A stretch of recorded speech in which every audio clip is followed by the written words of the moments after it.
ব্যক্তি, উনি ছিলেন তৎকালীন জামানায় একজন আল্লাহর মহান ওলি। ওনার বাড়িতে আসলেন একজন চোর, আর চুরি করতে এসেও হয়ে গেলেন আল্লাহর ওলি। বাংলা সারা জীবন ভরে নামাজ পড়েছেন, কলমা পড়েছেন, সারা জীবন ভরে বন্দেগি করেছেন, মৃত্যুর আগে ঈমান হারায়া কবরে চলে গেছেন জাহান্নামী।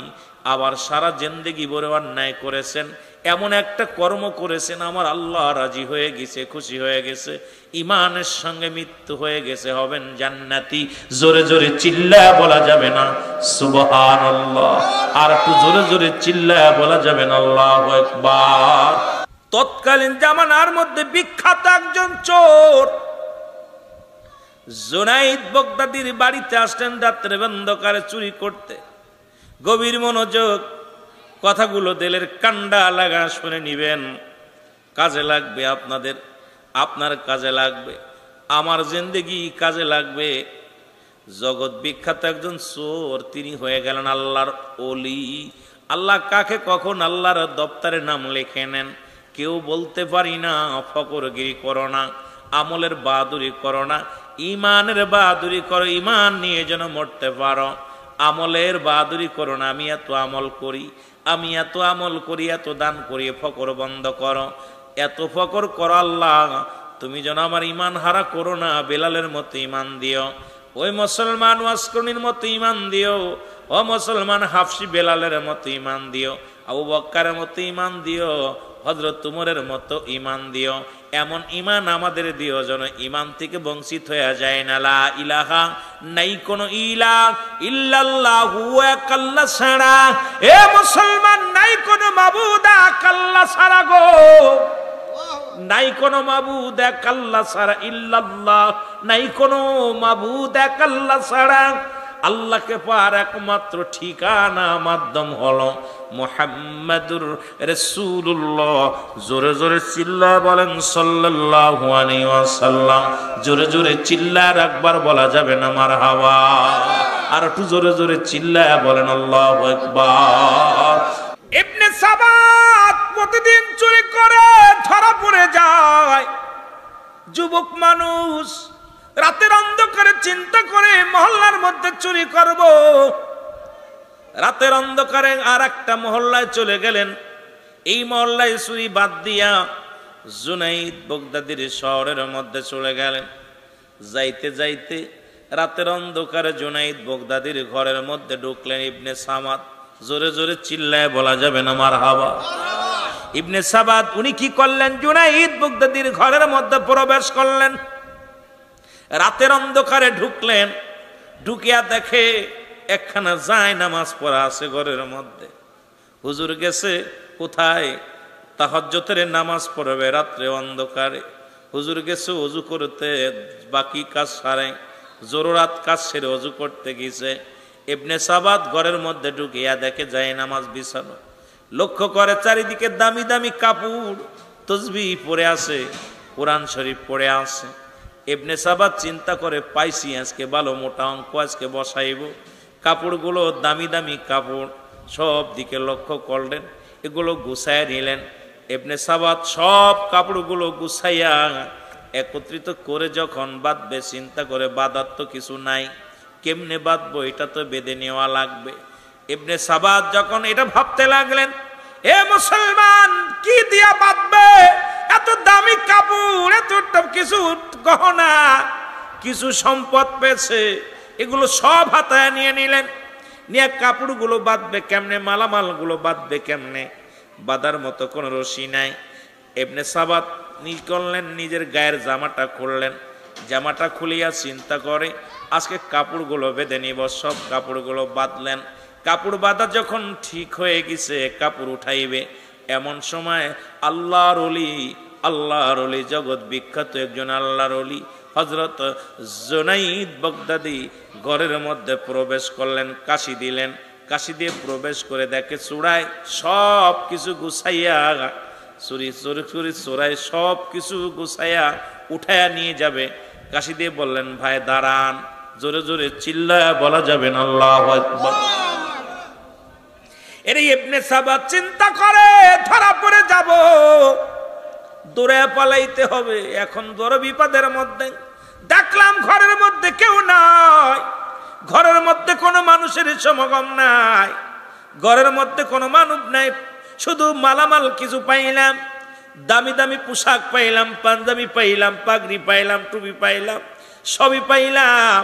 কিন্তু কোথা থেকে লোকটা আসলো? ঘরের দরজাও তো খোলা, খোলা পাইলাম, ভিতরে কোনো মানুষ দেখতে পাইলাম না। ইবনে সাবাত যখন দৌড় মারবে, দূর থেকে ডাক দে বলে, বাবা দৌড় দিও না, আমি তোমার দলের লোক, দৌড় দিও না, দাঁড়াও। উনি দাঁড়ায় গেছে, চিন্তা করে তোমার নাম কি? আমার নাম শুনে কাম কি, বাড়ি কই? কয় আমার বাড়ি শুনে কি হবে? কই বাবা আমিও তোমার দলের লোক, তুমি আগে ঢুকছো, আমি পরে ঢুকছি, তুমি মালামালগুলো গুছায় নিছো।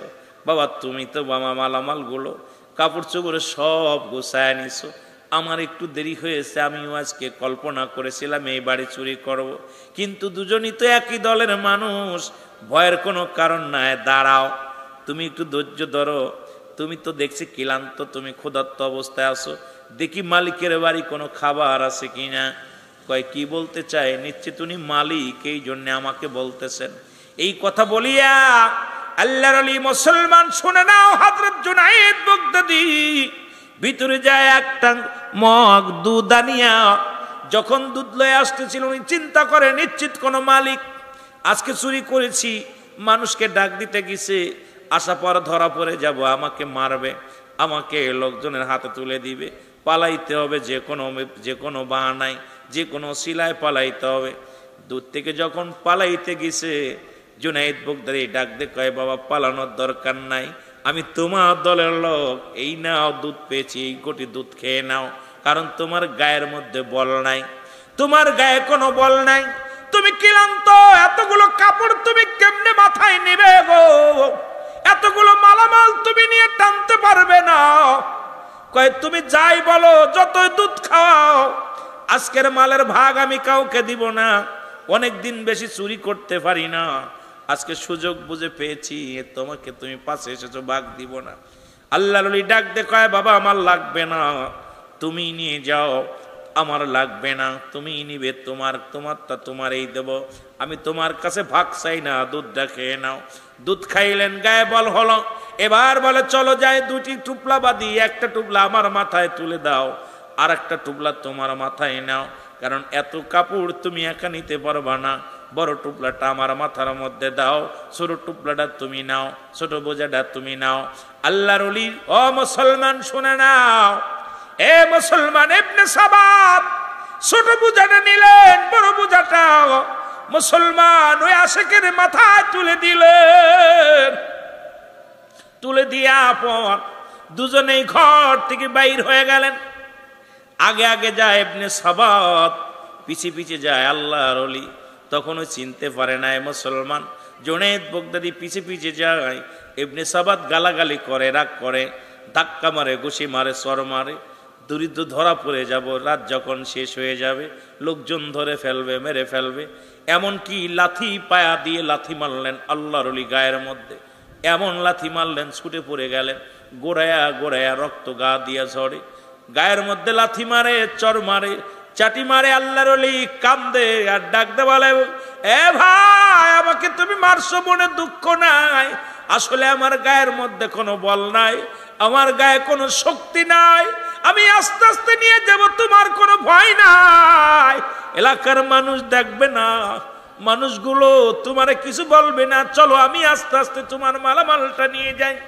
নিয়ে যাওয়ার পর যখন দূরে যাইতে যাইতে একটা জায়গা যাওয়ার পর উনি বললেন, মালগুলো রাখো। মালগুলো রাখলেন, রেখা দিয়া বললেন, হুজুর মালগুলো রেখে দিলেন। আল্লাহর ওলি জুনায়েদ বাগদাদী মালগুলো রাখলেন। ইবনে সাবাত বলতেছে, তুমি মালগুলো টেনে এনে দিলে, তোমার শুকরিয়া আদায় করি, কত রাগ করলাম, কত তোমাকে মারলাম, কত গালি দিলাম, তুমি প্রতিবাদ করো নাই, তোমারে আমি বললাম আবার আগামীকাল যখন চুরি করতে যাই তোমাকে সঙ্গে নিয়ে যাব, তোমাকে একটু বেশি মাল দিব, আজকে আমি কিছু তোমাকে দিব না, আমার প্রয়োজন। আল্লাহর ওলি জুনায়েদ বাগদাদী কয়, বাবা আমার কিছু লাগবে না, আপনি লয়ে যান, আমি রওনা হয়ে যায়। আর আপনাকে একটা অনুরোধ করি, শুইনালান বাবা, যে বাড়িতে ডাকাতি করতে গিয়েছেন ওই বাড়িতে আবার যাবেন, আরো বেশি মালামাল পাবেন। জোরে জোরে চিল্লায় বলা যাবে না আল্লাহু আকবার? জোরে জোরে মহব্বতের সঙ্গে চিল্লায় বলেন আল্লাহু আকবার। তোমাকে কত গালমন্দ করেছি, একটা প্রতিবাদ করো নাই। তোমার মতো এত ভালো চোর আমার নজরে কোনোদিন পড়ে নাই। তুমি যাইতেছো, যাবার আগে আল্লাহর ওলি ডাক দিয়ে কয়, বাবা আমারই তো ভুল ছিল, আমি কেন তোমার বোঝাটা ঠিক মতো টেনে দিতে পারি নাই। তুমি আমাকে মেরেছো, আমি অন্যায় করেছি, তোমার উপকার আমি করতে পারি নাই, এই জন্য আমাকে গালি দিছো, আমাকে ঘুষি মারছো, আমার গায়ের তুমি লাথি মারছো, কোনো কষ্ট আমার নাই। তবে বাবা তোমার বলি, আমি তোমার উপরে কোনো অভিযোগ নাই, তোমার উপরে কোনো ক্ষিপ্ত আমি নাই, রাগান্বিত নয়। তবে তুমি আগামী কাল রাত্রে আমি তোমার সাথে যাব, যে বাড়িতে চুরি করতে গেছো এই বাড়িতে আবার যাবা। এই বলিয়া বিদায় নিয়ে গেলেন। আর বললেন, আমি যদি ভুল ত্রুটি করে থাকি, ও ভাই মুসলমান শুনে নাও, ইবনে সাবাত আমারে তুমি ক্ষমা করে দিও, মাফ করে দিও যদি ভুল হয়ে যায়। আমি তোমার উপকার ঠিক মতো করতে পারি নাই, আমি তোমার মাল বহন করতে পারি নাই, এর জন্য আমি দুঃখিত, ক্ষমা চাই। এই কথা বলে উনি বিদায় হয়ে গেলেন। সঙ্গে সঙ্গে ইবনে সাবাদের অন্তরের ভিতরে ধাক্কা দিল, আহারে এই মানুষটারে আমি মারলাম, এই মানুষটাকে গালি দিলাম, এই মানুষটাকে আমি ঘুষি মারলাম, এই মানুষটাকে কত না মন্দ কথা শোনাইলাম, একটা প্রতিবাদ করলো না। এই লোকটা আসলে কি চোর নাকি ওই বাড়ির মালিক? আবার আগামী দিন যাইতে বলে বাবা ওই বাড়িতে যাবা, আমার নাম হলো, আমার নামটা বাবা শুনে নাও, আমি তোমার দল লোক, আমার নাম হলো জুনায়েদ বাগদাদি। জোরে জোরে চিল্লায় বলা যাবে না মারহাবা? আর একটু জোরে জোরে চিল্লায় বলা যাবে না আল্লাহু আকবার? এ দুনিয়ার মুসলমান, মালামাল গুলো সামনে নিয়ে ইবনে সাবাত চিন্তা করে, হারে মন, কত মানুষ দেখলাম, এমন মানুষের মতো মানুষ আমার নজরে পড়ে নাই। যে মানুষটা এত কষ্ট করে আমার বোঝা বহন করলো, সে ভাগ চাইল না। যে মানুষটাকে আমি মাল বহন করার জন্য আঘাত করলাম, প্রতিবাদ করলো না। যে মানুষটাকে আমি এত কথা শোনাইলাম, একটা কথার প্রতিবাদ করলো না। আর এই মানুষটা তো কোনো সাধারণ মানুষ মনে হয় হতে পারে না, আমি খবর নিব। এই কথা বলার পর শান্তি পেলেন না, মালামাল পড়ে থাকলেন, পাগলের মতো ছোটাছুটি করা শুরু করলেন। ইবনে সাবাত কি করলেন? কাহারে মন, যাব ওই বাড়িতে যাব। খুঁজতে খুঁজতে চলে গেলেন। পরের দিন যা খবর নিলেন, এ মুসলমান শুনে নাও, উনি রওনা হয়ে গেলেন। যা পর উনি জিগাইতেছেন, সো ভাই, পাশে যা বলতেছে, ভাই এই গ্রামের মধ্যে মুসলমান শুনে নাও, জুনাইদ বাগদাদি নামে কোনো ব্যক্তি আসেনি, জুনাইদ নামে কোনো মানুষ আসেনি। সবাই কয় কত বড় পাগল রে, কার নাম ধরো, তুমি কি চেনো তারে? তুমি আমার হুজুরের নাম ধরো, জগৎ বিখ্যাত একজন আল্লাহর ওলি, ওরে তো সবাই চেনে, সবাই চোরে চেনে। ওই মুসলমান ইবনে সাবাত চোরকে সবাই চেনে। সবাই চিন্তা করে নিশ্চিত হুজুরের বাড়ি আজকে কাম সারবে, এই জন্য হুজুরের ঠিকানা চায়, জুনাইদ বাগদাদির ঠিকানা চায়, তার বাড়িটা খুঁজতে চায়। কারণ রাতের অন্ধকারে ঢুকছে, বাড়িটা খেয়াল নাই। এখন চোরে চিন্তা করে যখন বললেন তাকে তুমি সবাই চেনো, লোকজন বললেন তার বাড়িতে কি হবে তার বাড়ি দিয়া? বলে লোকেরা শোনো, আমি ভালো মতো তোমাদের কাছে জানতে চেয়েছি, জুনাইদ নামের ওই লোকটার বাড়ি চেনোনি? লোকজন বলে, চোর, সাবধানে কথা বল, যার নামটা তুমি উচ্চারণ করেছ তিনি আর কেউ নয়, তিনি বাগদাদ শহরের একজন জগৎ বিখ্যাত আল্লাহর ওলি, নাম হলো জুনাইদ বাগদাদি। জোরে জোরে চিল্লায় বলা যাবে না সুবহানাল্লাহ? আর একটু জোরে জোরে চিল্লায় বলা যাবে না সুবহানাল্লাহ? তুমি কি চেনো তারে, যার শত শত লক্ষ লক্ষ মুরিদ? সে তো সাধারণ কোনো মানুষ নয়, সে একজন আল্লাহর ওলি। সঙ্গে সঙ্গে ইবনে সাবাত বলে, আমাকে আগে বলো তার বাড়ির ঠিকানা দাও। ইবনে সাবাত ঠিকানা নিয়ে চলে গেলেন। যা দেখ আল্লাহর ওলি সিজদায় পড়িয়া চোখের পানি ছেড়ে কান্দার বলে, আল্লাহ গত রাত্রে যে চোর এসেছিল সে তো কষ্ট পেয়েছে, ক্ষুধার্ত অবস্থায় ছিল, তাকে আমি সেবা যত্ন করতে পারি নাই। আল্লাহ তোমার ওই মাকলুক, তোমার ওই বান্দা আমার দুয়ারে আমার দুয়ারে চুরি করতে এসেছে, কষ্ট পেয়েছে, চুরি করতে এসেছে। আল্লাহ আমি তার অভাব মোচন করতে পারি নাই। আল্লাহ তোমার আদালতে আমি কি জবাব দিব? আজকে আমার দেশের পীর সাহেবদের খাসলা তার ওইদের পীর সাহেবদের খাসলা একটু বিবেচনা করবেন। আজকে আমরা বাড়ির পাগল, নারীর পাগল, ক্ষমতার পাগল, মুরিদের পাগল। আর আল্লাহর ওলি কামেল পীর যারা দুনিয়ার মধ্যে তারা ছিল, এই দুনিয়ার মধ্যে কেমন পাগল ছিল? তারা আল্লাহর পাগল, রাসূলের পাগল, তারা ছিল তার মুরিদানদের বাঁচানোর পাগল, তারা ছিল ইশকে রাসূল, তাদের অন্তরের ভিতরে ছিল। তারা দুনিয়ার মুখাপেক্ষী নয়, তারা সদা সর্বদাই কাঁদতেন আমার মওলার জন্য, রাসূলের প্রেমে। জোরে জোরে বলেন ঠিক কি না? এর আল্লাহর ওলির কান্না সিজদাগত অবস্থায় যায় ইবনে সাবা যখন দেখতে পাইল আল্লাহর ওলির চোখে দিয়ে পানি রে, দৌড়ে যায় কদমের মধ্যে পড়ে কাঁদে আর ডাকতে বলে, আল্লাহর ওলি, ও আল্লাহর ওলি, আমি আপনাকে চিনতে পারি নাই, আমি আপনাকে না চিনে আমি মনে করেছি আমার জাতি ভাই, আমিও চোর আপনিও চোর। কতই না দুর্ব্যবহার করেছি, কতই না কষ্ট আপনাকে দিয়েছি, আপনার গায়ে হাত তুলেছি, এমনকি আপনাকে লাথি পর্যন্ত মেরেছি, ধাক্কা মেরেছি, আপনি প্রতিবাদ করেন নাই।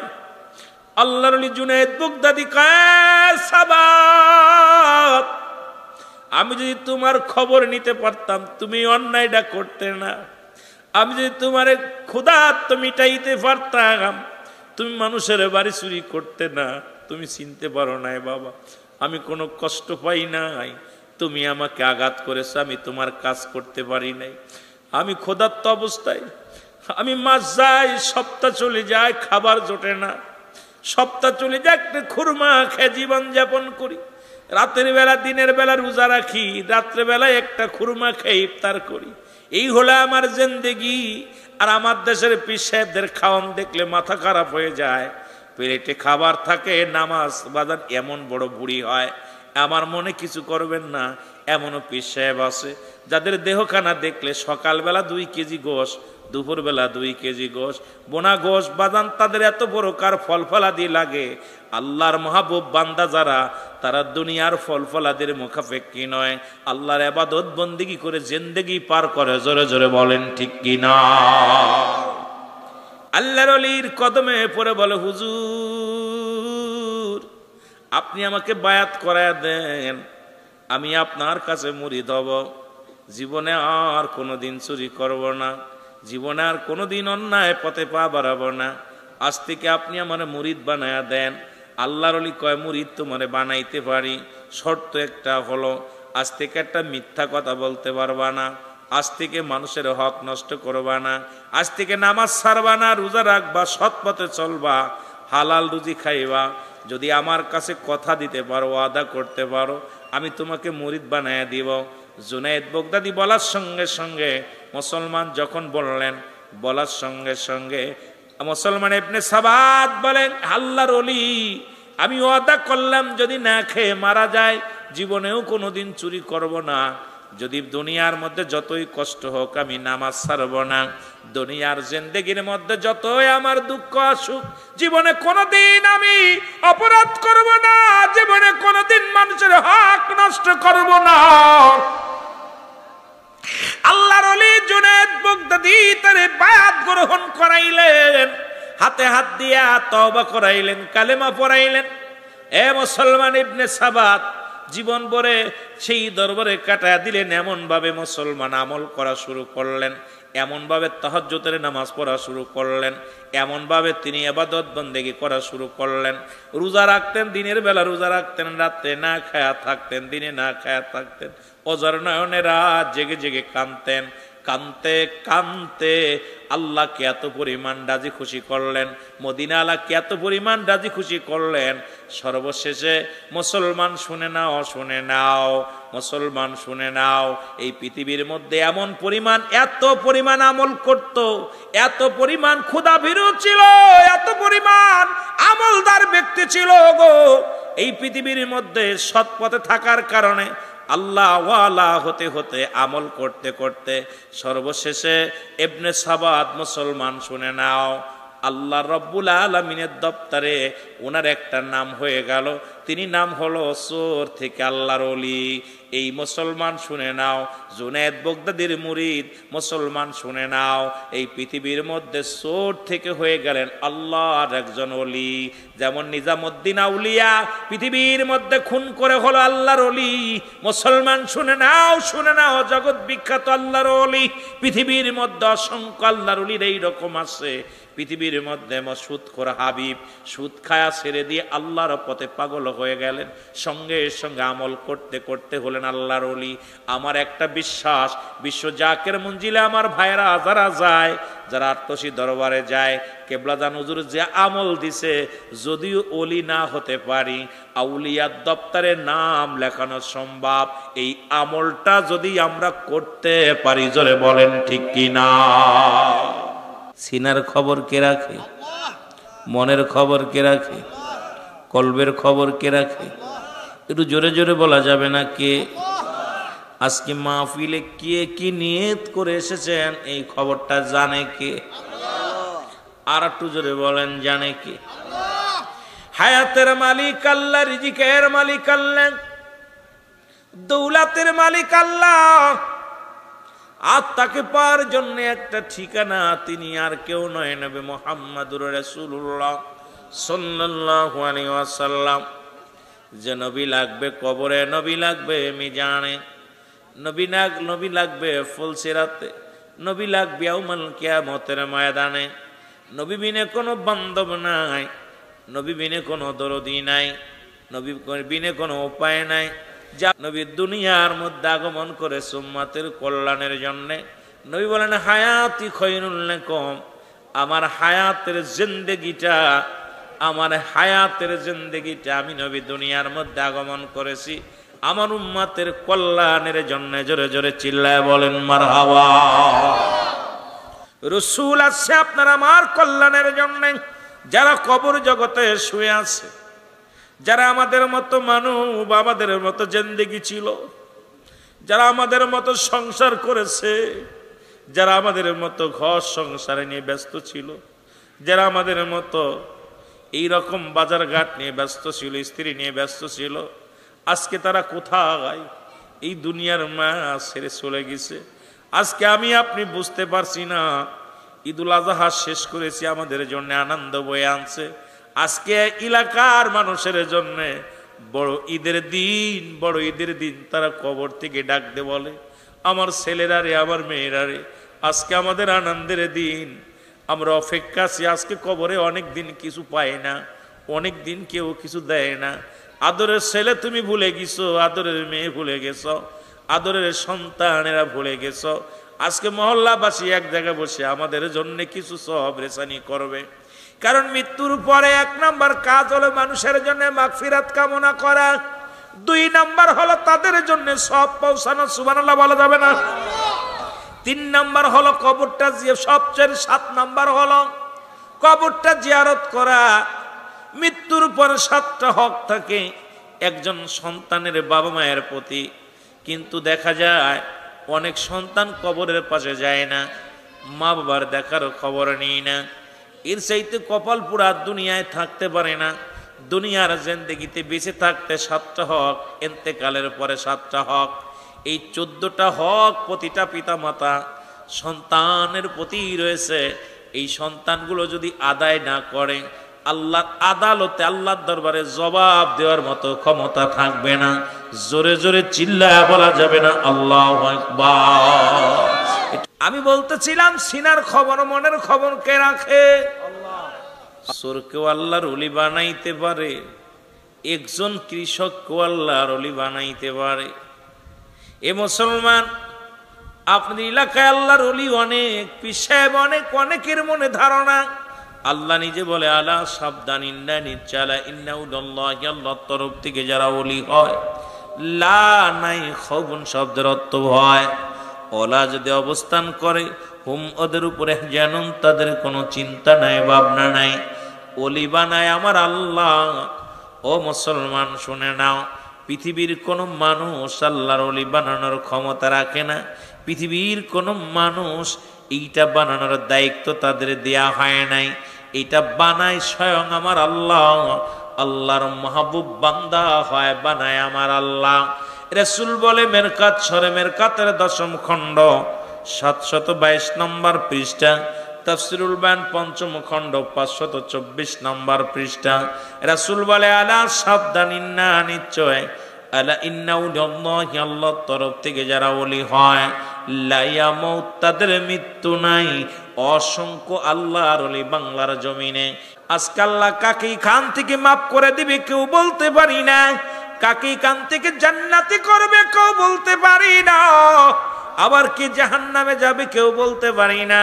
এখানে কে কোন নিয়তে এসেছে, আল্লাহ সবাইরে যেন মাসুমের মাসুম বানায় দেয়, সবার জিন্দেগির গুনাহগুলো আল্লাহ যেন মাফ করে দেয়, আল্লাহ যেন সবার বাজনা হায়াতের মধ্যে বরকত দান করে, আল্লাহ যেন সংসারের মধ্যে বরকত দান করে, আল্লাহ যেন সমাজের মধ্যে রহমত দান করে, আল্লাহ যেন গোটা গোষ্ঠী সমাজের মধ্যে যেন রহমতে ভরপুর করে দেয়।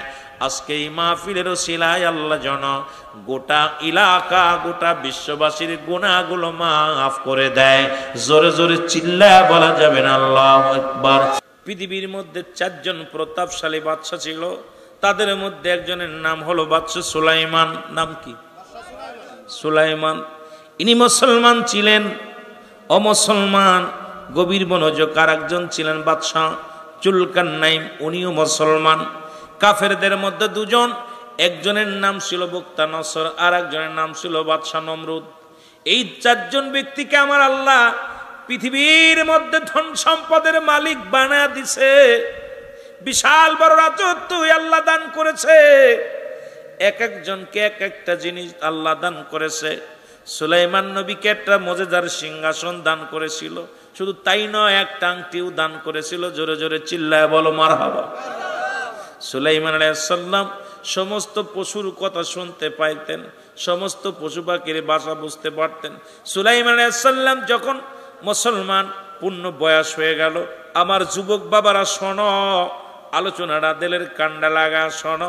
যখন পূর্ণ বয়স হয়ে গেল, বীর পায়গম এই সুলাইমান নবীর, সুলাইমান পায়গম্বরের মন্ত্রী বললেন, হুজুর আপনার বয়স হয়েছে, এখন শাদী করা লাগবে, আপনি বিয়ের জন্য প্রস্তুতি হন। সুলাইমান পয়গম্বর বললেন, আমার জন্য পাত্রী দেখবে। এই পাত্রীর ভিতরে 3-4টা গুণ থাকা লাগবে। এই 4টা গুণে গুণান্বিত যে পাত্রীর মধ্যে আছে সেই পাত্রীকে আমি বিবাহ করব, নয়তো কোনো বিবাহ আমি করব না। রাজ্যের মধ্যে মহল্লার মধ্যে তোমরা ঘোষণা করে দাও, এই সমাজের মধ্যে ঘোষণা করে দাও, কারণ এই পৃথিবীর মধ্যে আমি এত বড় বাদশা, আমি বাদশা পয়গম্বর সুলাইমান। টাকার আমার অভাব নাই, সম্পদের আমার অভাব নাই, বাড়ির আমার অভাব নাই, কিছুর অভাব নাই। পৃথিবীর মধ্যে আল্লাহ আমাকে অনেক দিয়েছে, তবে 4টা গুণ থাকা লাগবে। বলে হুজুর 4টা গুণের কোন গুণ? 1 নম্বর গুণ হবে ওই মেয়েটা তার আমানত নষ্ট করে না, আমানতদারি হবে। আমার দেশের আমানত নষ্ট করা মেয়েগুলো এখন 90% মেয়েরা আমানত নষ্ট করে, তার সতীত্ব নষ্ট, আমানত নষ্ট। প্রতিটা মেয়ের কাছে একটা আমানত আছে, প্রতিটা পুরুষের কাছে একটা আমানত আছে। আমরা পুরুষটাও কিন্তু স্ত্রীর আমানত নষ্ট করি। পৃথিবীর মধ্যে মুসলমান গভীর মনোযোগ। 2 নম্বর হলো, 2 নম্বর সে আমলদারি হবে, ফরজগারি হবে, আল্লাহওয়ালা হবে। সুলাইমান পয়গম্বর বিয়ে করবে, কেমন পাত্রী হবে, কেমন নারী হবে? নারীর উদাহরণগুলো দিয়ে দিলেন। 1 নম্বরে হবে আমানতদারি, 2 নম্বরে হবে বুজুর্গানে আমলধারী, তিন নাম্বার হবে পৃথিবীর মধ্যে গুণ সে হবে বড় রূপবতী, রূপবতী হওয়া লাগবে। 4 নাম্বার হলো বংশ, তার বংশ পরিচয় ভালো হওয়া লাগবে। এই 4টা গুণ যদি ভালো পাও, এই 4 গুণে গুণান্বিত যদি কোনো নারী পাও, আমি বাদশা সুলাইমান বিয়ে করতে রাজি। এর একটা গুণের বাইরে যদি হয়, আমি বাদশা সুলাইমান বিয়ে করতে রাজি নয়। জোরে জোরে চিল্লা বলা যাবে না আল্লাহু আকবার। আমার ভাইরা, আমার বন্ধুরা, আমার চারিদিকে গোটা রাজ্যে ঢোল পিটিয়ে দেয়া হলো, ইলহাম দেয়া হলো বাদশা সুলাইমান বিয়ে করবে, পয়গম্বর সুলাইমান নবী বিয়ে করবে। পাত্রী খুঁজতে লাগলেন, পাত্রীর বিবরণ দেয়া শুরু হলো। সপ্তাহ ঘুরে যায়, কোনো পাত্রী চিঠি লেখে না সুলাইমানকে বিয়ে করার জন্য। গোটা রাজ্য, গোটা দেশ একটা নারী পাওয়া গেল না। পাওয়া গেল মুসলমান। মুসলমান গভীর মনোযোগ। একজন জাইলা মুসলমান, শুনে নাও, সেই জাইলে মশায় মাছ ধরতে যায়, নদীতে মাছ ধরতে যায়। উনি শুনতে পাইলেন সুলাইমান পয়গম্বর বিয়ে করবে, আর পাত্রী লাগবে 4টা গুণের গুণান্বিত একটা পাত্রী লাগবে। জেলে মনে মনে চিন্তা করে, আল্লাহ তুমি তো আমার একটা মেয়ে দিছো, এই মেয়েটার ভিতরে 3টা গুণ আছে, একটা গুণ নাই। দেখি আমি এই পায়গম দিব, বিয়ের পায়গম দিব।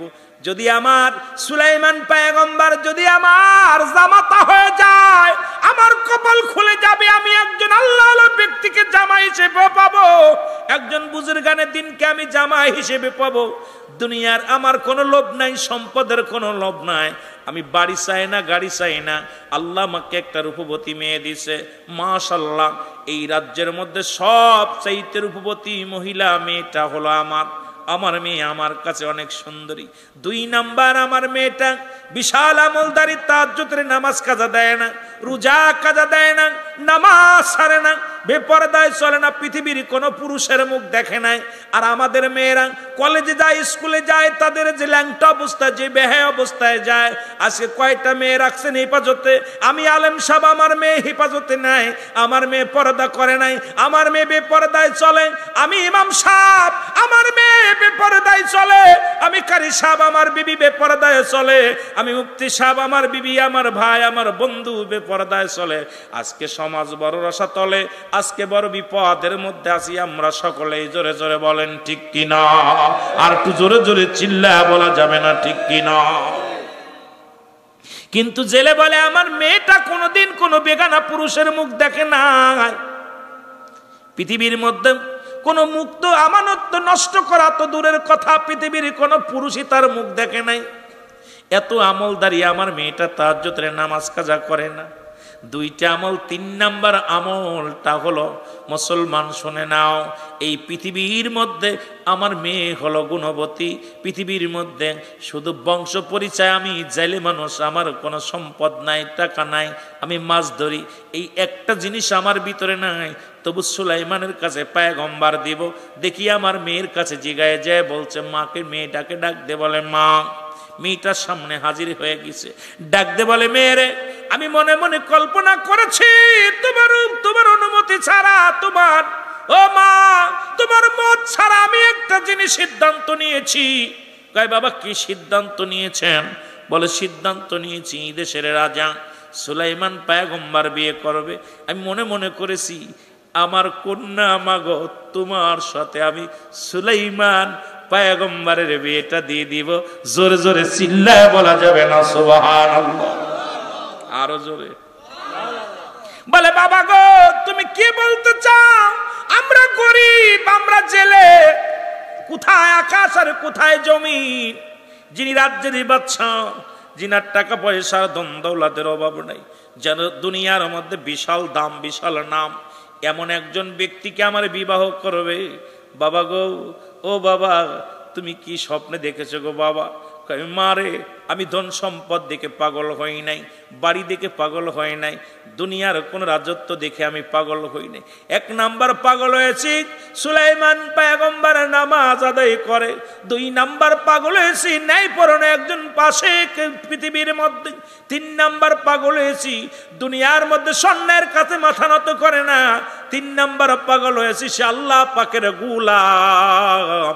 4 নাম্বার পাগল হয়েছি সে আদর্শবান একজন পুরুষ, এমন একজন এইরকম কিছু গুণাগুণ দিতে লাগলেন, এই জন্য আমি পাগল হয়েছি। যদি সুলাইমান পয়গম্বর আমার জামাতা হয়, আমার জামাই হয়, কারণ একটা কন্যা সন্তান হলে একটা জান্নাতের মালিক হওয়া যাবে, এমন একজন আল্লাহ বুজুর্গানে দিনে যদি আমার জামাই হয়, আল্লাহর দরবারে আমি জবাব দিতে পারবো, মারে আমিও সুখী হব, তুমিও সুখী হব। মেয়েটাও সঙ্গে সঙ্গে 2 রাকাত নফল নামাজ আদায় করেন। আদায় করে এসে বলে, বাবা গো কি বলতেছিলে? বাবা গো বলে, মা রে তোমার ভিতরে 3টা গুণ আছে। 1 নাম্বার তুমি আমানতদারি, 1 নাম্বারে তুমি আমানতদারি, 2 নাম্বারে তুমি পৃথিবীর মধ্যে আমলদারি, 3 নাম্বার তুমি গুণরূপবতী, 4 নাম্বারটা আমাদের মধ্যে না, আমরা দরিদ্র। মেয়েটা বলে, আল্লাহ ও আমার আল্লাহ, আমি আমার বাবার কথা শুনে আমি মনে প্রাণে আমার জামাই হিসেবে, আমার স্বামী হিসেবে আমি সুলাইমানকেই কবুল করে নিলাম। জোরে জোরে চিল্লায় বলা যাবে না সুবহানাল্লাহ? আর একটু জোরে জোরে চিল্লায় বলা যাবে না আল্লাহু আকবার? সুলাইমান পয়গম্বরের কাছে চিঠি লিখলেন, চিঠি লইয়া উজিরের কাছে পৌঁছাই দিয়ে হলো। সপ্তাহ ঘুরে গেল, 1খানা চিঠি মাত্র হাতের মধ্যে আসলো। কয়খানা? জোরে বলেন, কয়খানা? 1খানা চিঠি আসলো। এর চিঠিখানা পাইয়া উজির থরথর করে কাঁপে, কারণ যিনি পৃথিবীর মালিক, আল্লাহ তাকে ধন ভান্ডারের মালিক বানায়া দিছে, অর্ধ পৃথিবীর মালিক বানায়া দিছে। এই লোকটার লগে জালের মেয়ের বিয়ের কথা কেমনে বলবো? উজিরকে ডাক দে, বলে, উজির রে তোমরা কি কোনো মেয়ের সন্ধান পাইলা কি না? উজির বলে, হুজুর বেয়াদবি মাফ করবেন, রাজ্য ঘুরে আসলাম, কোনো মেয়ে তো পত্র লেখে নাই আপনার সঙ্গে বিবাহের জন্যে। একটা পত্র পেয়েছি, এই যদি অব্যয় দেন এই পত্রটা আমি পেশ করতে পারি আপনার কাছে। উজির বলার সঙ্গে সঙ্গে বাদশা, উজির রে কে সেই মেয়েটা? ভাগ্যবতী মেয়েটা আমার বিয়ে করার জন্য রাজ্যের প্রধান, আমি বাদশা সুলাইমানের সঙ্গে বিবাহের জন্য রাজি হয়েছে। আর সেই 4টা গুণ সেই মেয়ের মধ্যে আছে, একটু বলো তার পরিচয়। বলো, হুজুর বেয়াদবি মাফ করবেন, যদি অভয় দেন তাহলে বলতে পারবো। আল্লাহর পাগল বাদশা সুলাইমান, ও মুসলমান শুনে নাও, ডাক দে বলেন, বলো আমি তোমাকে নির্ভয় দিলাম, তুমি বলো, ভয়ের কোনো কারণ নাই, বলো। বলো, হুজুর আপনার রাজ্যে কোনো মেয়ে পত্র লেখে না, একটা পত্র লেখছে, একটা জেলের মেয়ে। বলে, কি বলতে চাও? পত্রটা আমার হাতে দাও।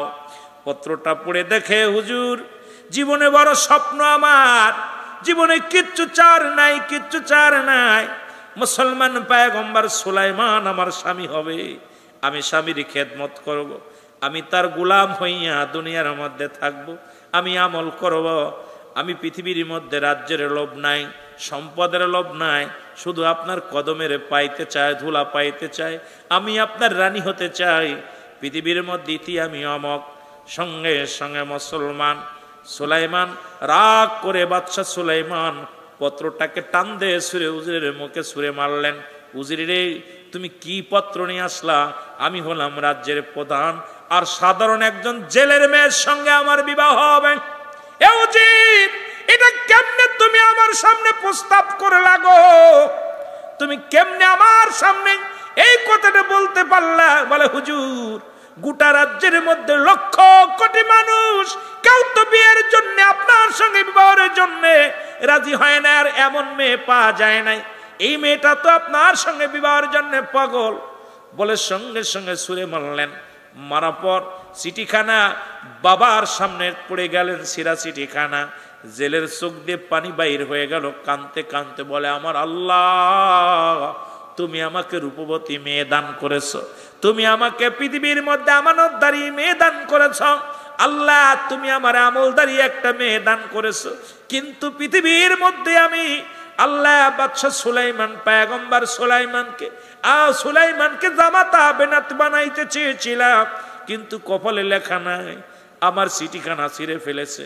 আল্লাহ তুমি যদি আমার ধনী বানাইতা, আমার যদি সম্পদ দিতা, আল্লাহ তোমার কাছে আমার একটা দাবি, তোমার কাছে আমার একটা চাওয়া, হয় আমারে বাদশার মতো বাদশা বানায়া দাও, না হয় বাদশা সুলাইমানকে ফকির বানায়া দাও, আমার মতো জেলে বানায়া দাও, তবু বাদশা সুলাইমানকে আমি জামাই বানাবো।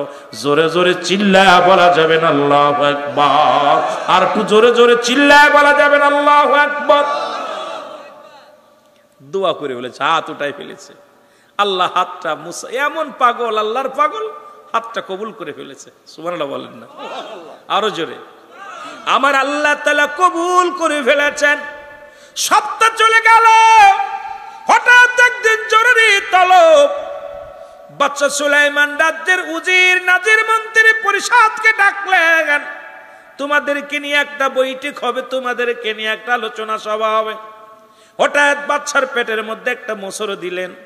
বাদশা বলে, তাড়াতাড়ি আমার বাথরুমে যেতে হবে। তোমরা বসো, সবাই বসো, আমি আসতেছি, অপেক্ষা করো।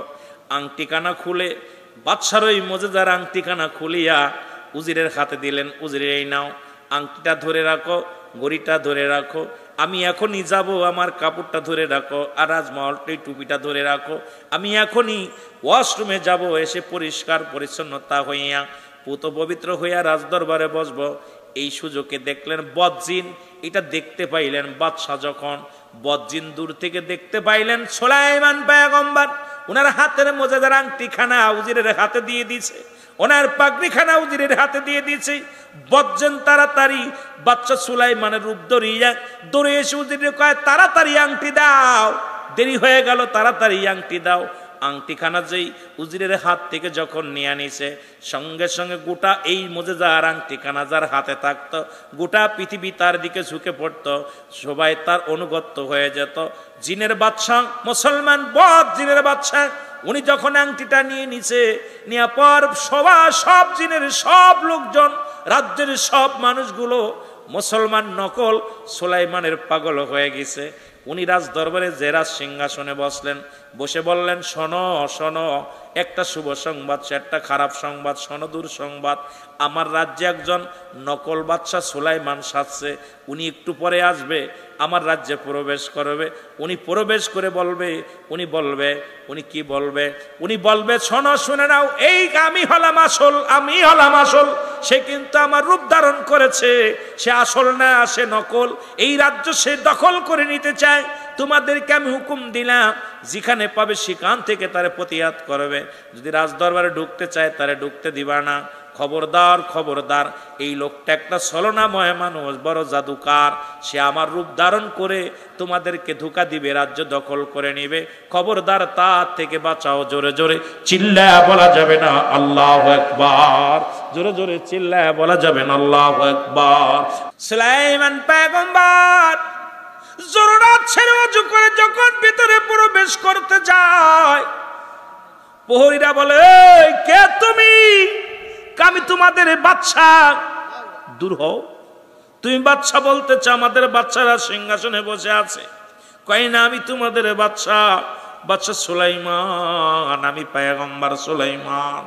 সুলাইমান পয়গম্বর রাজ দরবারে ঢুকবে, প্রহরীরা বলে, না, তুমি নকল সুলাইমান, আসলটা তো প্রবেশ করেছে, তুমি নকল।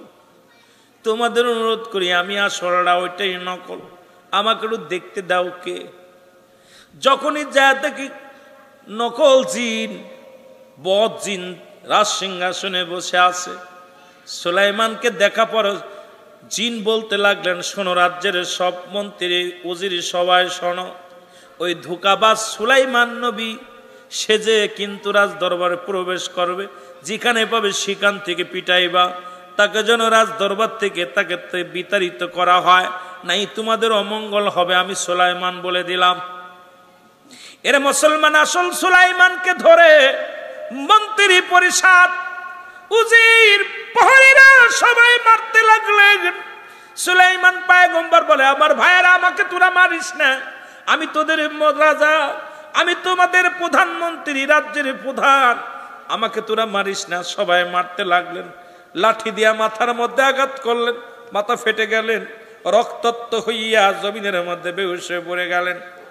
মুসলমান হাতাশি হাতে করে টান দিয়া ঘাড়ে করে নিয়ে রাস্তার ধারে ফেলায়া দিল। ওই বদজিন বললেন, ওই নকল সুলাইমানকে তোমরা ফেলে আসো। সবাই নিয়ে তারে ফেলে আসলেন। ওই রাস্তা দিয়ে যাইতেছিলেন মুসলমান মাছ ধরিয়া নিয়া, ওই জেলে জাল হাতের মধ্যে মাছ নিয়ে যাইতেছিল। দেখে মুসলমান ওই যুবকটা রাস্তার কিনারায় বেউসে পড়ে আছে। জাল ফেলে দিয়া যায়, দেখে তো সুন্দর যুবক। ও মুসলমান, মুজেজার আংটি যেহেতু হাতের মধ্যে নাই, মুসলমান এখন কাউকে সুলাইমান কাউকে চেনে না। সুলাইমানের সেই ক্ষমতা নাই, সুলাইমানের সেই পাওয়ার নাই, কারণ মুজেজার আংটি এখন হাতে আছে বদজিনের। এখন বদজিন সবাইকে বশ করে ফেলেছে। জোরে জোরে চিল্লায়া বলা যাবে না আল্লাহু আকবার। জাইলা সবকিছু থুইয়া দেখে মাথা ফাটায় এলেছে। বাবা তোমার নাম কি? কইতে পারে না। বাড়ি কই? কইতে পারে না। কোথায় ঠিকানা? কইতে পারে না। আহারে, এত সুন্দর চেহারা সুরত যুবক ছেলেটা। হাট বাড়িতে নিয়ে যায়। বাড়িতে নিয়ে গেলেন, চিকিৎসা করিয়া সেবা যত্ন করিয়া সুস্থ হলেন। আজ যেদিনকে উনি বাড়ি নিলেন, ওদিনকেই নদীতে যায় বিপুল প্রচুর পরিমাণ মাছ পাইলেন। চিন্তা করে আমার কপাল, যুবকটাকে বাড়িতে আনলাম আর এত পরিমাণ মাছ পাইলাম, যুবকটা ভাগ্যবান। সুবহানাল্লাহ বলেন। যুবকটাকে আরো বেশি বেশি সেবা যত্ন করতে লাগলেন, পুরো সুস্থ হয়ে গেলেন। সুস্থ হতে লাগলেন, একদিন দুদিন করিয়া কিছুদিন যাইতে লাগলেন। প্রচুর পরিমাণ মাছ জালে পড়তে লাগলেন। অভাব চলে গেল, ধনী হয়ে গেল। ধনী হয়ে গেল। একদিন হঠাৎ করে জেলে বলে, বাবা মনে কিছু না করলে একটা কথা বলি। কয় কি? কয় বাবা গো, আমার একটা লোকের প্রয়োজন। এত পরিমাণ জালে মাছ ধরা যায়, এখন আমার একটা লোকের প্রয়োজন। তুমি যদি মনে কিছু না করো বাবা, আমার সাথে যেতে পারো, আমি একটু তোমার নিয়ে যাব, সহযোগিতা করবা। এর সুলাইমান নবী চলে গেলেন মাছ ধরতে, নদীর মধ্যে মাছ ধরতে গেলেন। আর ওদিনই যখন সুলাইমান নবীকে সাগরের মধ্যে পেয়েছে, মাছ যেন পাগল হয়ে গেছে। এত পরিমাণ জালের মধ্যে আটকা পড়েছে। জেলে মাছ বিপুল প্রচুর পরিমাণ মাছ পেয়ে অত্যন্ত খুশি হয়েছে। কারে ভাগ্যবতী, ভাগ্যবান যুবক, তোরে যেদিন থেকে বাড়িতে আমি আনছি কুড়িয়া, সেদিন থেকে আমার কপাল খুলে গেছে। আজকে নদীতে আনছি, নদীর মধ্যে শুধু মাছ আর মাছ, তোকে হাতছাড়া করা যাবে না। জোরে জোরে চিল্লায়া বলা যাবে না সুবহানাল্লাহ। বছর একটা পার হয়ে গেল, 1 বছর পার হয়ে গেল। কয় বছর? যুবকরা কয় বছর? 1 বছর পার হয়ে গেল। 1 বছর পরে সুস্থ হয়ে যুবক বলে, হুজুর আমি দেশে ফিরে যাব। কয় বাবা ছেড়ে দিব, তবে যাবার তোমার প্রতি মায়া জমে গেছে, ভালোবাসা জমে গেছে। যাবার আগে একটা কথা আমি তোমার কাছে জানতে চাই। বলে কি কথা? কয় বাবা আমার বাড়িতে কয়জন মানুষ তুমি জানো? আপনার বাড়িতে 3 জন। কয় কেডা কেডা? আমি, আপনি আর আপনার বিবি। সুবহানাল্লাহ বলেন না। আপনি, আমি আর আপনার বিবি। জেলে বলে না বাবা না, আমার বাড়িতে আর একজনও আছে। কয় কে? আল্লাহ তাআলা আমার একটা কন্যা দান করেছে, এই কন্যাটা আছে। এ মুসলমান যুবক বলে, হুজুর এতদিন 1টা বছর আপনার বাড়িতে আসি, আজ পর্যন্ত আপনার বাড়িতে যে মেয়ে আসি এটা শুনেও নাই, দেখেও নাই। আর আমাদের এলাকার মধ্যে যদি কোনো হুজুর বাড়িতে ঢোকে, ওরে জানালা বাইঙ্গে দেখে হুজুর কালো না ধলা। জোরে কোন ঠিক কিনা? আর যদি সুন্দর যুবক যায় তার অবস্থা কাহিল। কিন্তু 1টা বছর যুবক, 1 বছর যুবক বাড়ির মধ্যে, কিন্তু মেয়ে আছে বাড়ির মধ্যে, দেখে নাই, জানেও নাই, শুনতেও পারে নাই। বলে চাচা মিয়া কি বলতে চান? আপনার বাড়ি আপনার মেয়ে আছে? কয় বাবা হ্যাঁ, একবার একটা যুবতী মেয়ে আছে। মেয়েটার ভিতরে 3টা গুণ থাকার কারণে, একটা গুণ না থাকার কারণে বাদশা সুলাইমান পয়গম্বর বীর পয়গাম বন্ধ করে দিয়েছে, রাজি হয় নাই।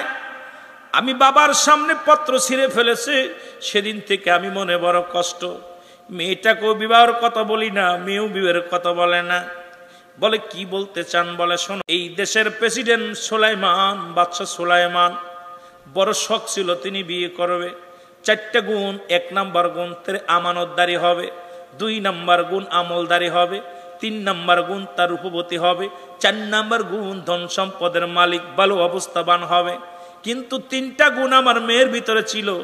এক নাম্বার গুণ এই পৃথিবীর মধ্যে আমার মেয়েটা আমানতদারি, পৃথিবীর কোনো পুরুষ তারে দেখে নাই, পৃথিবীর কোনো পুরুষের সামনে যায় নাই।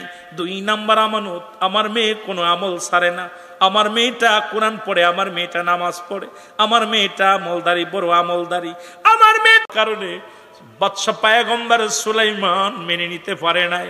আমার মেয়েটা শুধু কান্দে আর রোজা রাখে আর কান্দে, আল্লাহর দরবারে ফরিয়াদ করে। বড় আশা করেছিলাম বাবারে বড় জামাই বানাবো সুলাইমান, বাদশা সুলাইমানকে, এটা হলো না। এখন তোমার প্রতি আমি রাজি, তুমি নামাজ পড়ো, রোজা রাখো, বড় আমলদারি বাবা, তোমার আমার ভালো লাগছে। যদি আমার এই কন্যাকে তুমি বিয়ে করতে, আমি তোমার জামাই বানাইতাম, তোমাকে আমি সুলাইমানের জায়গা, সুলাইমানের স্থান তোমার আমি দিতাম। জোরে জোরে চিল্লা বলা যাবে না সুবহানাল্লাহ। এ মুসলমান গভীর মনোযোগ, বিবাহ হয়ে গেল, মারহাবা বলেন না, বিবাহ হয়ে গেল। আর ওই দিনে বিবাহ হয়ে গেল, সকালবেলা বিবাহ হলো। বলে বাবা তো বিয়ে হলো, চলো যাই নদীর ঘাটে যাই, কিছু মাছ ধরে আনি।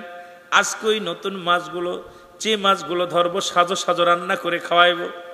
সুলাইমানের সুলাইমান পয়গম্বর জামাই হয়ে গেল জেলের, কিন্তু সুলাইমানও জানে না, আর ওই মুসলমান জেলেও জানে না যে আসল মাল ঘরে। সুবহানাল্লাহ বলেন না, আর একটু জোরে বলেন না। এদিকে নদীর ধারে যাইয়া যখন সুলাইমান পয়গম্বর মাছ ধরে, যুবক যখন মাছ ধরে, ওই রাস্তা ওই নদীর উপর দিয়ে একটা ভালো জিন যাইতেছিল। উনি দেখতে পাইলেন কিরে সুলাইমান পয়গম্বর কেন নদীর মধ্যে মাছ ধরে, আশ্চর্যজনক ব্যাপার। সুলাইমান হুকুম দিলে মাছ হেঁটে চলে যাবে। সুলাইমান মাছ ধরতে এসেছে, ঘটনাটা কি? খটকা লাগছে, ভালো জিনিস, নিশ্চিত একটা ঘটনা ঘটছে। তাড়াতাড়ি দৌড়ে গেছে। ভালো জিনটা যায় দেখে বদ জিন রাজত্ব দখল করে একদম বসে আছে, রাজত্ব দখল করে রাজ্যের অভাব আনাটন দেখা দিছে। রাজ্যের মধ্যে মানুষে মানুষে মারামারি, কানাকানি। সবাই কয় সুলাইমান এত বড় বদ হয়ে গেল, বিয়াদব, 1 বছর পার হয়ে গেল, কোনো রাজ্যের কোনো ভালো কাজ করে না, খালি খারাপ কাজ করতেছে।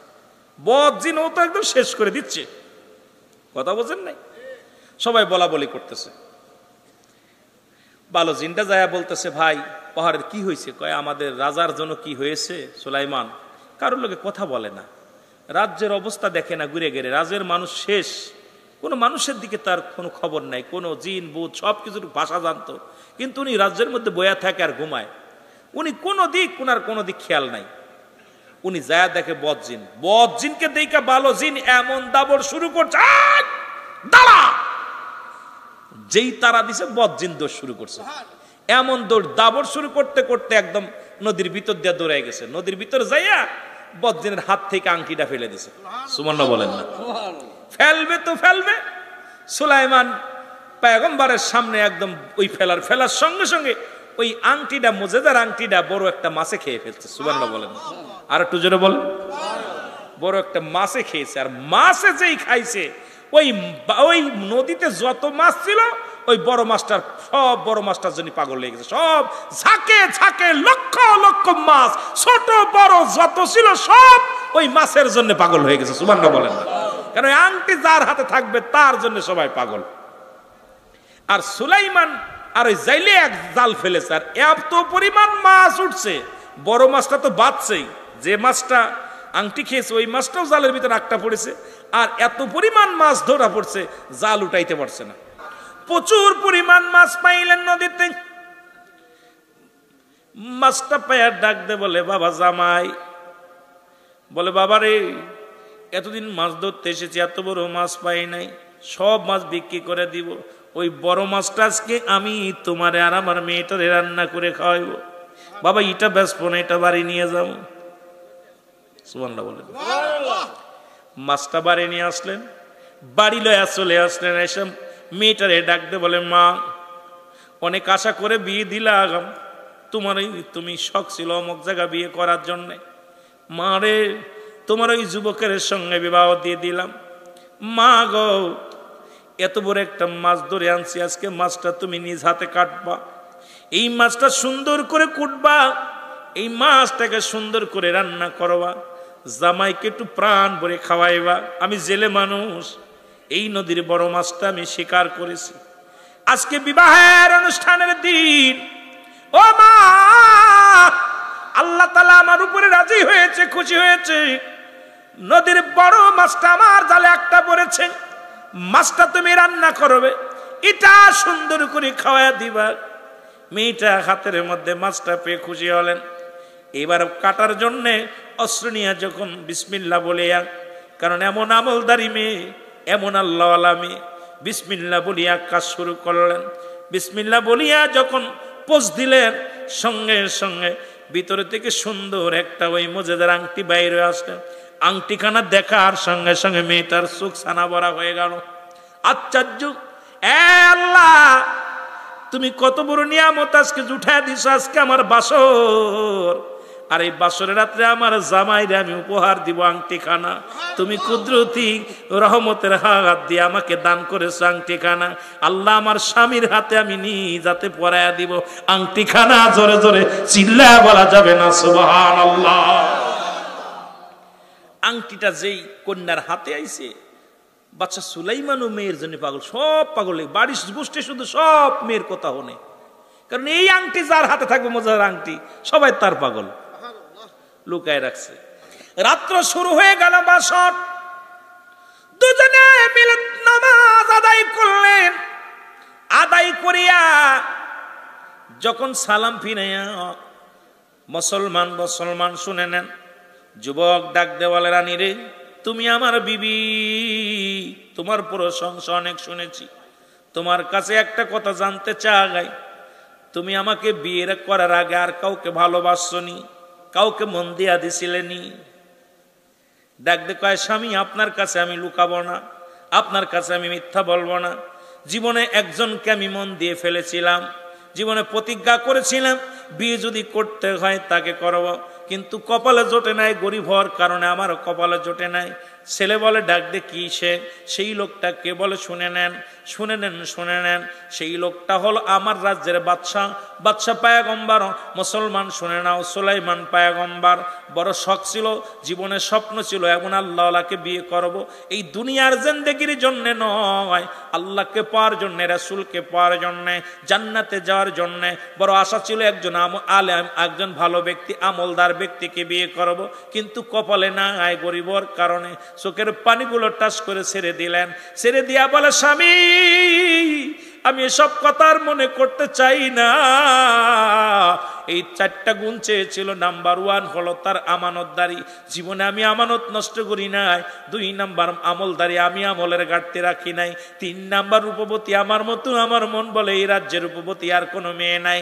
4 নাম্বার একটা ভালো বংশ, কিন্তু আমার বংশটা ওই জালের বংশ, আমি গরিব মানুষ, এই জন্য বিয়ে হয় নাই। এই কষ্ট নিয়ে মনের ভিতরে, তবে আজকে আমার কষ্ট নাই। আপনার মতো একজন আদর্শবান নামাজি ব্যক্তি পেয়েছি, আমলদারি একজন স্বামী পেয়েছি। আমি অতীতকে ভুলে থাকতে চাই, বর্তমান নিয়ে বাঁচতে চাই। এই কথা বলা পর ডাক দিয়ে বলে, বিবি রে, ও বিবি, আয় আয়। বিবি গেলেন, কাছাই গেলেন। যখন দুজন একাকার হয়ে গেলেন, বিবি বলতেছে, স্বামী রে, আজকে বিবাহের রাত্রে, বাসর রাত্রে আমি আপনাকে একটা আংটি উপহার দিতে চাই, আমি আংটিটা উপহার দিতে চাই। আংটিখানা দেখার সঙ্গে সঙ্গে বাদশা সুলাইমানের চোখ দিয়া দরদর করে পানি ছেড়ে দিছে। ডাকতে বলে, বিবি রে, তুমি আংটি কোথায় পেলে? এই আংটিটা কোথায় পেলে? বলে, বিবি রে, আংটিখানা তুমি কই পেলে? আংটিখানা তোমার কাছে কেমনে আসলো? এই কথা শোনার পর বিবি ডাকতে বলে, শোনেন, পরে আগে আমি আপনি উপহার দিইনি, আগে আপনাকে আপনার ভিতরে আপনারকে দিইনি। এবার আঙ্গুলটা আগায় দিলেন। সুলাইমান বাদশা পয়গম্বর সুলাইমানের হাতের মধ্যে আংটিটা পরাইয়া দিলেন। পরাই দেওয়ার সঙ্গে সঙ্গে বাদশা সুলাইমান স্মৃতি ফিরে আসলেন। দুনিয়ার সব পুরনো স্মৃতিগুলো যখন ফিরে আসলেন, চিৎকার দিয়ে বলে, হে পরওয়ারদিগার আলম, আমার আল্লাহ, তোমার মহিমা বোঝা বড় জ্বালা। আল্লাহ, যে পত্র আমি ছিঁড়ে ফেলেছিলাম, সেই ঘরের ভিতরে তুমি আশ্রয় দিলা। যে নারীকে আমি অবহেলা করেছিলাম, সেই নারীকে আমার বিবি বানায়া দিলা। জোরে জোরে চিল্লায়া বলা যাবে না সুবহানাল্লাহ? আর একটু জোরে জোরে চিল্লায়া বলা যাবে না আল্লাহু আকবার? বাদশা পয়গম্বর সুলাইমান ডাকতে বলে, বিবি, তুমি জিতে গেছো, আমি হেরে গেছি। তুমি আসল সুলাইমানের হাতে আংটি পরিয়েছো। ও বিবি, তুমি যাকে চেয়েছিলে আমি সেই সুলাইমান। সুবহানাল্লাহ বলেন, আরো জোরে, আরো জোরে। রাজত্ব ফিরে পেলেন, সব কিছু ফিরে পেলেন, কারণ ওই মুজেজার আংটি খানা যখন সুলাইমান পয়গম্বরের হাতে আসলেন, আবার সব প্রাণীগুলো সুলাইমানের অন্তর্গত হয়ে গেলেন। বলেন না সুবহানাল্লাহ, আরো জোরে, আরো জোরে। এই জন্য আজকের মাহফিলে আমি যুবকদের বলবো, নিয়ত করবি জাল্লা এমন একটা বিবি দিবা, রূপবতীর দরকার নাই, আমলদারি মহিলা, পর্দাদারি মহিলা। আল্লাহ আমাদের যদি এমন একটা বিবি যেন জুটাইয়া দেয়, যারা বিয়ে করো নাই আর যারা করে ফেলেছি তারা তো ঠকে গেছি, জোরে বলেন ঠিক কিনা। যদিও ঠকি নাই, লাভও করি নাই, লসও করি নাই, এদেরকেই ভালোবাসবো আমার বাবারা। আর যারা মা বোনেরা ওয়াজ শুনতেছেন, আল্লাহ রাস্তাজ থেকে প্রতিজ্ঞা করবেন যে একজন নামাজি ব্যক্তি হালাল খোর বান্দার বিয়ে করব। ওই ঘুষখোর, ওই বড় বড় চাকরি করে ঘুষখোর, গাঁজাখোর, মদখোর, নারীখোর, এদেরকে পরিহার করে একজন ভ্যান চালককে বিয়ে করবেন, একজন রিক্সা চালককে বিয়ে করবেন। হালাল খোর বান্দা, ইমানদার বান্দা, নামাজি বান্দা, ওই দাড়ি রাখা বান্দা, দাড়ি কাটানা, দাড়ি ছাটানা, ওই ব্যক্তিকে বিবাহের জন্য প্রস্তুতি হন। মার কাছে দাবি করবেন, দাদার কাছে দাবি করবেন, বোনের কাছে বলবেন, বাবার কাছে বলবেন, বাবা গো আমাকে বিবাহ দিলে একজন নামাজি ব্যক্তির হাতে দিবেন, আমাকে বিবাহ দিলে একজন হালাল খোর বান্দার হাতে দিবেন, একজন হালাল খোর বান্দার হাতটা ধরাইয়া দিবেন। আমি আর কিছু চাই না, বাড়ি চাই না, রাজত্ব চাই না, সম্পদ চাই না।